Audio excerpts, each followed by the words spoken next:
This is the Breakfast Leadership Podcast. Boundaries or burnout, you make the choice. Here's your host, Michael Levitt.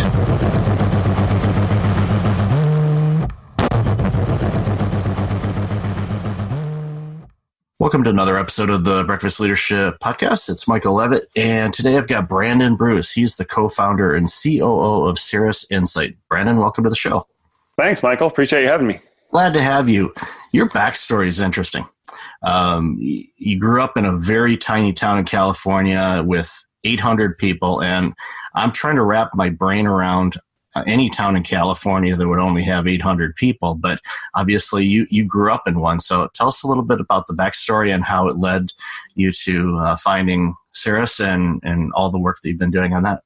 Yeah, our sign, so it's Los Olivos, California, and our sign growing up said 800 people. It's a little bit bigger now as a result of the movie Sideways that came out years ago, where the two friends go wine tasting, and that's where they went. They went to Los Olivos and hit all the wineries, and that all comes back to where I went to grade school. I had one classmate who was Blakeney Sanford, and the first winery they go to in the movie Sideways is the Sanford Winery. So it all ties back together to the Sanford Winery, which was one of the first wineries in that area. But a real small community, and the family school, which is where I went to grade school, was a great place to learn, and I think was probably the beginning in some ways of my entrepreneurial journey, because the learning was very self-directed. So I remember there was another student that came into school one day and was learning algebra, and I was like, what the heck is that? And he's like, well, I'm learning algebra. So I was like, well, I totally need to learn algebra, right? A little bit of competitiveness kicked in. And so I was like, that's fine, go learn algebra. And that was a perfectly acceptable way to pursue your education. So having that flexibility around, okay, you want to study math, go study math. You want to go take a nature walk, since the school was out in the mountains, it was kind of like Little House on the Prairie. Let's go do that, right? Let's figure out what's in the mountains. And a lot like entrepreneurship, right? It helped me to become a generalist. And in some respects, there's difficulty in that, not necessarily a specialist in any one thing, but in a lot of respects, to start a company, I think it was a really helpful background. Yeah, I mean, a lot of entrepreneurs, whether they're really famous or not famous yet, those stories of, where they grew up plays a huge foundation in the work that they do and their approach on life. And, and all the entrepreneurs that I've met, every one of them has had a backstory that was extremely unique and different than what you typically hear with other people. A lot of people grew up in a variety of different towns and had experiences similar to everybody, no matter where they grew up. But there's always those stories where it's like they started from these really interesting roots and, took those experiences and made it even better for them in their career. That is interesting, because I remember at least, playing sports, and I played most of the sports growing up. I'm pretty tall. I'm 6'8". So naturally I got recruited to play some basketball and volleyball, and I played a lot of tennis. My favorite sport was soccer. And then I got into rowing when I was in college and did that for 3 years. But we were always very competitive. My dad was big into sports and coached all my teams. And so we always competed really well. But we also knew we came from a really small community. So when we go to travel, right, let's say you traveled from there down to Los Angeles, it was very apparent, like, wow, we're going to a big school district. There's a lot of kids. There's a lot of talent. Like, we got our work cut out for us. But we would always try to compete our best, and sometimes we'd take away a win. And, fast forward 30 plus years, and we get into this market where our company, Cirrus Insight, connects Salesforce, right, this huge pioneer of the cloud, the biggest CRM company, customer relationship management company out there. And we're connecting that with Gmail, so Google, huge company, and Office 365, Microsoft, mega company.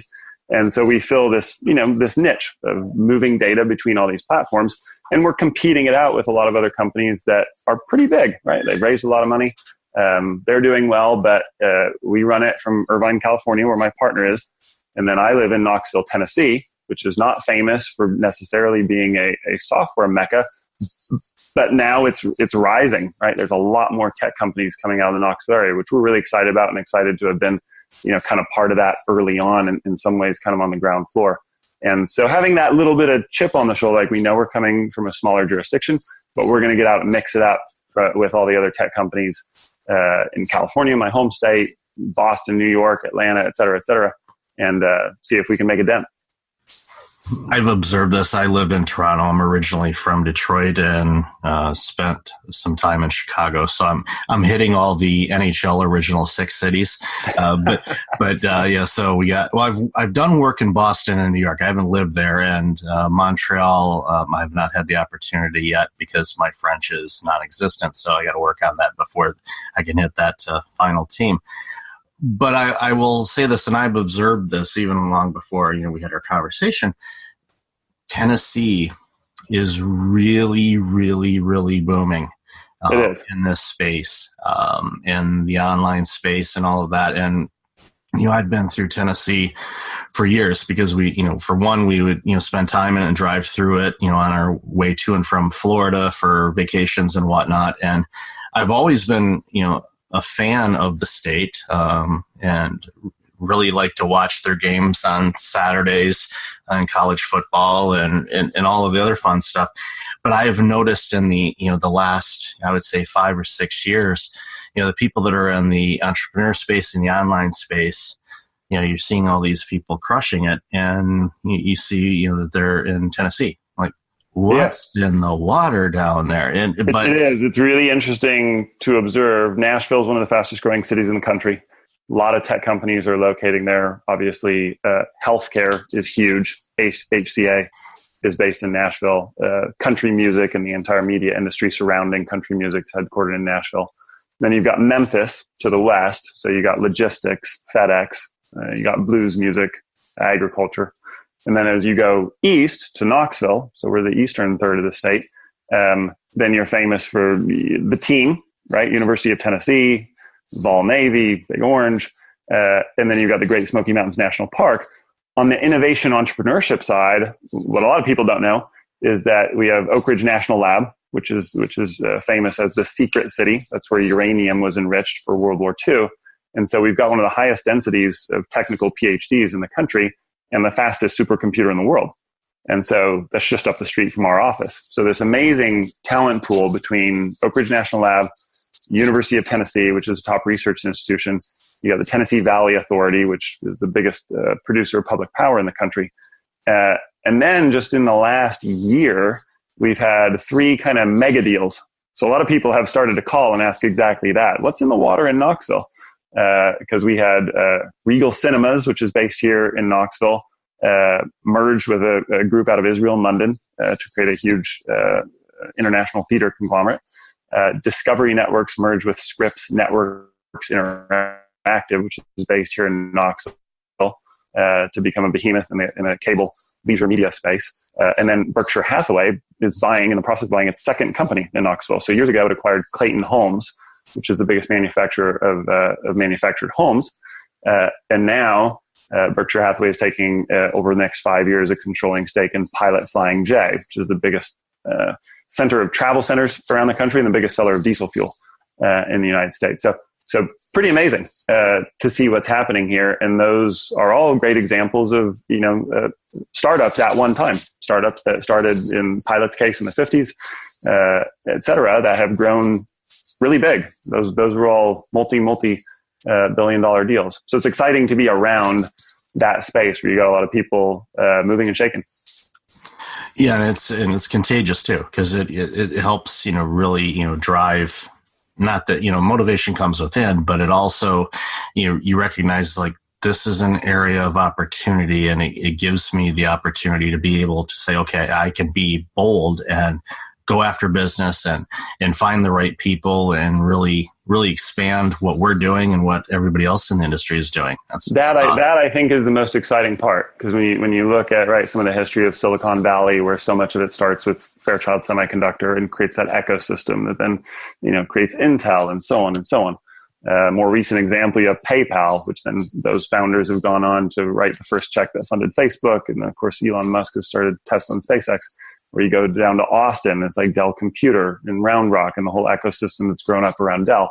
And so now having these mega deals happen, these really successful entrepreneurial stories in Knoxville, I think we're right on the cusp of really continuing the growth story that you alluded to, but even building that momentum.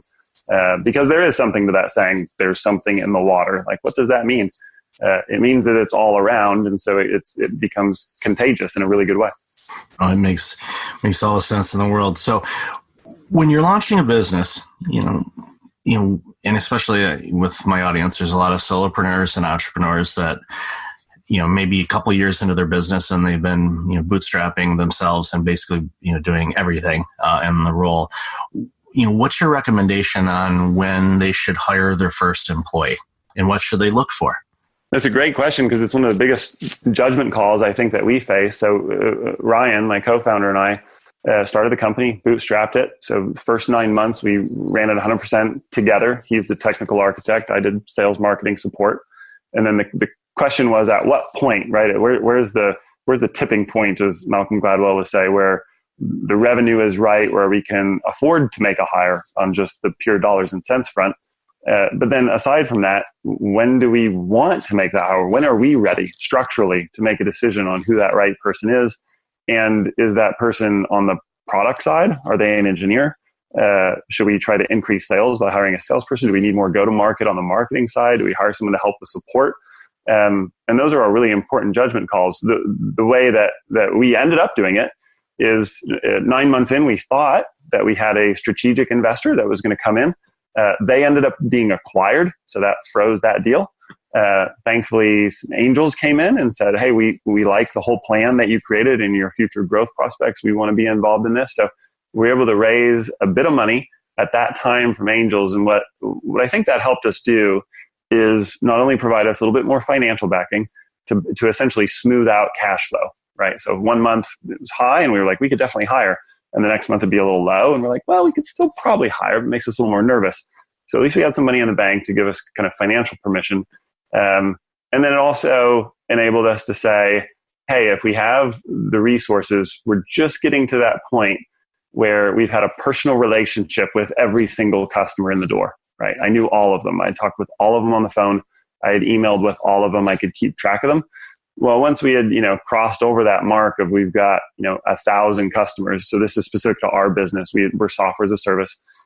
We had well over 1,000 customers at that point. And it's like, now we've got, multiple people named Joe, multiple people named Sally that are customers.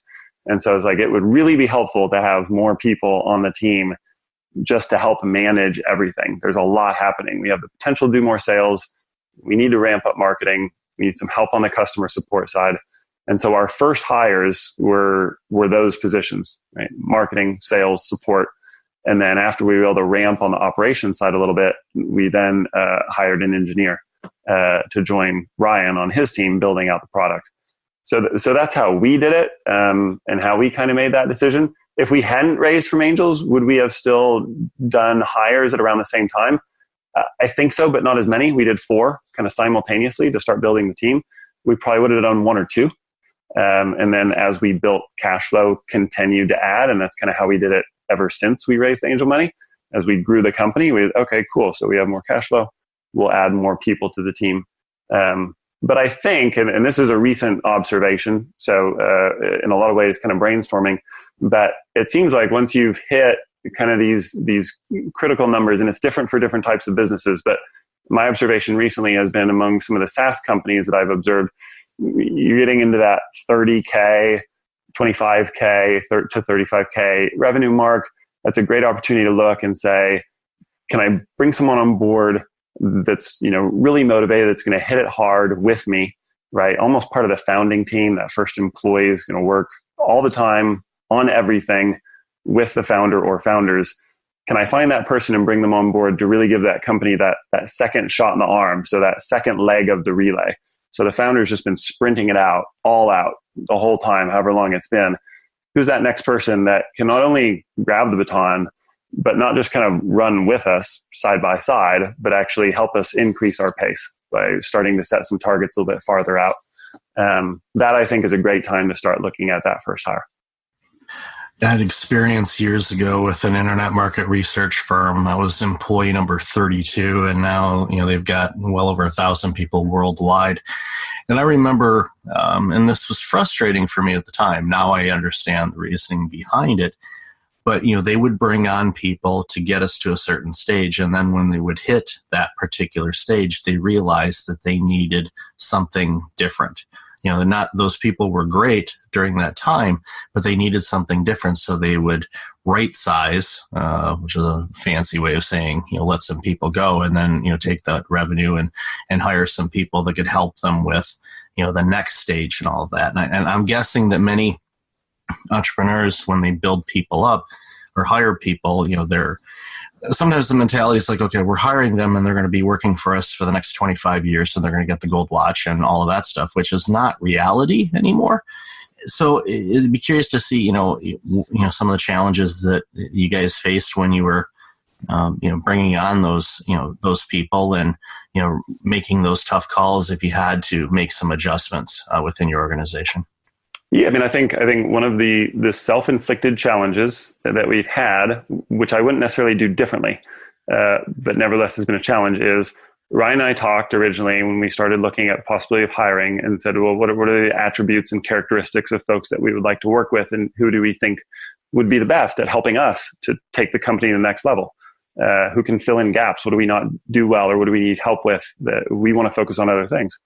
And one of the things, and Ryan first brought this up, and it just made sense to us, was let's find other people who are founders, or who have been founders, or who want to be founders in the future. That was the big one. It was, let's find people who want to be founders in the future. They want to join us, make mistakes with us, so that they know when they start not to do those things. Have successes with us, so they can say, this is part of my playbook going forward now. Let's go find those people, because they're going to bring that founders, that owners mentality, right? All of our employees have stock options and so forth. So that's technically true also. But let's bring those folks on board early and often. Let's continue to look for those folks as we grow the company, because they're going to come in and really bring that energy, because they want to know how the entire business works. They want to have good relationships with customers. And they want to be able to say, I came to the company when it was X, and I was able to take it to 2X, to 3X, to 5X, et cetera. And that's part of their story. And they're going to leverage that experience to then do their thing when they're ready. The challenge then that naturally led to is a number of those people did exactly that. They joined us, worked with us for 3 to 5 years. And it was like, hey, so I've got this idea, or I'm going to go start my own company now. And we were like, oh, like, we totally want you to stay. Look at how well we're doing together. We want to keep doing this with you. But at the same time, we also knew, yeah, of course, because a lot of these things that we saw are the things that are now motivating you to go out and do the next company yourself. And so one of the great positive outcomes, I think, not only do I think we've created a lot of great opportunities for people that have joined our company to grow tremendously, right? Grow in leadership, get certifications, et cetera, on our team that are on our team today. But we've also been able to spin out several companies that are successful today. Software companies, agricultural companies, marketing companies have come out of folks that spent years with us and then said, I'm ready to go do it now. And thanks for all this great learning experience. We've been able to grow the company from X to 3X, and now I'm going to go do it myself, which has been really cool. But it's been a challenge for us, because those folks obviously are so talented that they leave a void. So then it's incumbent to have a good bench of folks that are ready to assume leadership roles that are inside the company, and then simultaneously be able to go out and recruit more talent to continue to join us and build the entire talent pool within the company. So that's one of the things that we look for. Not necessarily a recipe for success one way or the other. It might apply uniquely to our company or companies in our industry, but I would recommend it, because I think those are really fun people to work with. And one of the best things about being an entrepreneur, if you decide to build a team, is that you get to choose who you work with. That's one of the coolest things, right? If you're joining a company, you don't get to choose. They've chosen who's working there, and they're going to choose who they hire after you. And that's great. And you can all work well together. But as an entrepreneur, you have the power, the responsibility, and the risk of getting to choose exactly who you get to work with every day. Who do you want to see and spend a lot of hours with, trying to crack hard questions? And we, in large part, have chosen other people where we see the spark of, hey, these are people that can run their own companies, that can continue to grow in leadership and take our company to the next level. And it's been a pleasure to work with folks like that. I forget who coined this phrase, but I've used it for years, and have had many of discussion with various bosses over the years about training people so well that they leave. Yeah, right. Risky. And they're like, well, you're training all these people and all the good people are leaving. And of course, the response to that is, well, what if we don't train them to be good and they stay? Right. And that's a great rejoinder. Yeah. So it's like, here's the deal. No, I want them to vie for my job. And if they're better than me, then from an organizational standpoint, make that move. I'm one to, step aside and say, yeah, if they're a better leader than me, then they can have it by all means, because I know it's going to benefit the organization. Right. Kind of piggybacking on those comments. So when you're training all of these all-stars and all of a sudden, these all-stars start going to other teams, they're launching their own organizations. How do you pivot from that? Because you could lose some really key individuals. How have you guys pivoted around negotiating, those stormy waters per se to, okay, what do we do here? How are we going to fix this while, this person is no longer here? What are we going to do short-term and long-term? Yeah. I mean, I would be absolutely off base if I didn't say it's a huge challenge. Usually for us, it has entailed one or both of Ryan and I jumping back in more intentionally to that part of the business and getting really active in it again. So we've probably stayed connected to that part of the business, certainly as founders, but we were really relying on that person to run it operationally and take it to the next level. And so then if that person departs, then we usually get far more involved for a time as we make sure that we have the right people already in the company to then take on responsibility. Maybe it's one person, maybe we divvy it up among several people, or maybe we need to go out and recruit and find a person to come in and then get them up to speed. But in every case, that's been a multi-month process. I don't think there's an easy way around it, especially for a small company. As we've done it a few times, I think we've gotten better, which isn't to say it's eliminated the challenge, but mitigated it a bit to be thinking ahead, where it's like, okay, if I get hit by a bus, right? The classic, if someone gets hit by a bus situation, then what happens? We started running those scenarios a little bit more. So it's like, okay, the team lead here, if they got hit by a bus, quote unquote, then what would happen? Who would be the next heir apparent? Who are we training up to make sure who has all the logins, who has the ability to run this aspect of what they do and that aspect? And so we've gotten better over 7 years of doing more, if then else succession planning. But even doing that still, and we're a company of 54 people, it's still a big thing, right? When you have a manager or a leader leave, you've still got to jump into that area to fill the void. Yeah, and it's good to keep your hands on it, at least awareness of what's going on in the organization, because I think, again, unless it gets gigantic, then you have people to keep tabs of it. But I find the organizations that continue to do really well will, still have their ownership group and founders still having a pulse of what's going on with the organization and having input on things.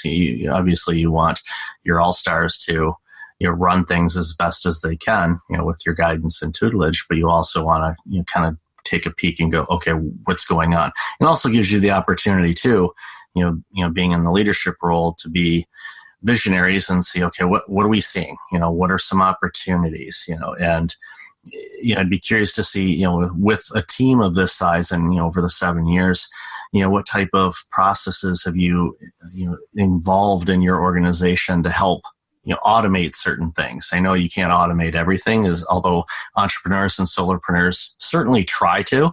It doesn't happen off the time, but I'd be curious to see what kind of processes you guys use to be able to work with, the big guys, like you had mentioned, the Googles and the Microsofts of the world.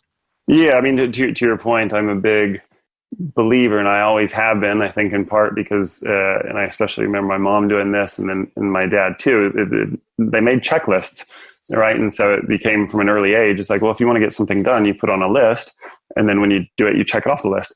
And the famous book that was written in the last few years by Atul Gawande, who writes for the New Yorker, is called The Checklist Manifesto, right? And he talks about how to avoid lots of mistakes in the healthcare industry, but follow the checklist. Like, let's make sure we follow this and wash our hands and do the basics every time. And so one thing that has helped has been to create as many of those kind of operational checklists as you can, which is to say you can't, I would say, checklist everything, right? There's still a huge need for human intervention when it comes to just the creativity, the spark that says, hey, wait a second, what about this? Not everything is, we're going to go to market following these 10 steps. You constantly have to tweak and adapt to market conditions. But by operationalizing a lot of that, you do mitigate against, hey, if somebody leaves, how did they do the core things that their job entails? Oh, well, we have these 20 checklists that define the 20 most important tasks that they did every morning just to get the machine started. Let's make sure we do those. And because we've gone through the process of making that flow chart, that checklist, then there's visibility. We can share it with anybody in the company. We share it with everybody. And so it's helpful to kind of democratize those processes so that if one person leaves, and I would extend the argument to, if one person gets sick, if one person needs to take leave, if one person accrues a lot of vacation and decides to go take a vacation for 2 or 3 weeks, then what do we do? What if they're unreachable? Well, having those lists at least enables us to do all the basics and do them right. We still won't be able to take advantage of the fact that they bring, their own personality and creativity and leadership and problem solving skills to the job, which obviously are the most important things. But by having those lists, we don't find ourselves behind the 8 ball where it's like, hey, does anyone have the login to such and such? Or how do we, do this when we do a release? What's the checklist we go through to do the product release and then the marketing announcement and then the sales team gets it out and the success team tells existing customers, what's that process again? Oh yeah, it's in the checklist. We'll just follow the checklist. So that's been a helpful exercise for us. Yeah, I'm a big fan of the checklists and standard operating procedures in case we do fall victim to a bus or win the Powerball or something like that. That's true. That's been the most interesting one over the last few weeks, right? Everyone's talking about, hey, if we hit the Mega Millions, then have a succession plan ready. Yeah, you might want to draft that up because as much as I love you guys, no, I'm gonna be spending all my time meeting with my tax attorney and everybody else, and hopefully able to keep about at least $5 of the lottery winnings after everything is right. Once it gets split 100 ways, hopefully you have some left. Yeah, something to at least be able to buy a meal at Denny's or something, it's like whatever the case may be. So, one last question, and again, I appreciate you spending time with me today on this. Is one of the things that you mentioned before, you've worked with Google and Microsoft and all this stuff, and and you said it at the outset, that there's other organizations that are doing similar work to you that are obviously much larger players in the spectrum. So how do you, and this is something that all entrepreneurs face, how do you compete against those really big, well-funded organizations that are in the same space that you are?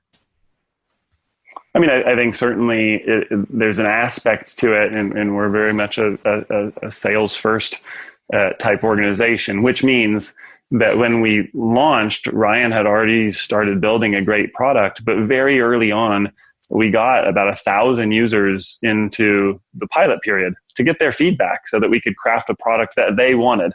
And I think that was vital, and it's kind of part of our company DNA, which is, let's not go into the tank and come up with something that we think is cool and then surprise the market with it.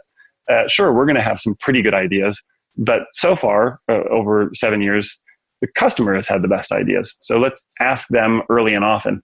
And that then loops back to help answer your question, which is, I think whether it's an individual relationship or a company relationship with another company, the ones that have the closest relationship, right, where there's the most history, the most trust, the most reliance, is going to keep that customer, whether you're the big company serving that customer or the small company. Now, you've got to have the right stuff to back it up. So we've all had situations where it's like, oh, but you're a great friend of mine. Aren't we going to do business together? And it's like, I would love to, but I need to use this other product because it suits my needs better. So you've still got to have the right stuff. You got to have the right product. You have to deliver it in the right way. It's got to be a reasonable price.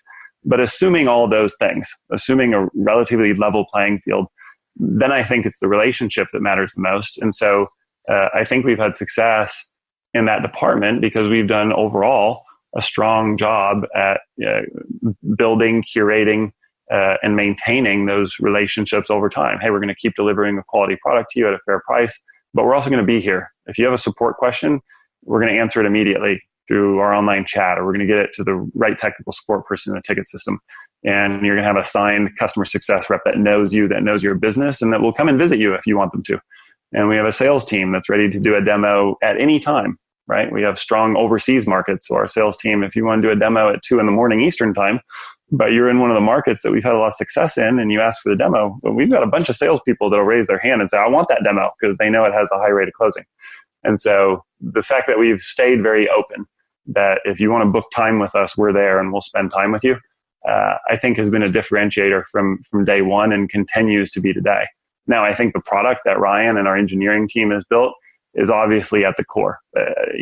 Post-sale, during the demo, post-sale, throughout the life of the history of the customer, the product has to perform. We've got to provide world-class integration between Gmail and Outlook and Salesforce. But as long as we continue to do that, how do we fend off other existing or potential future competitors?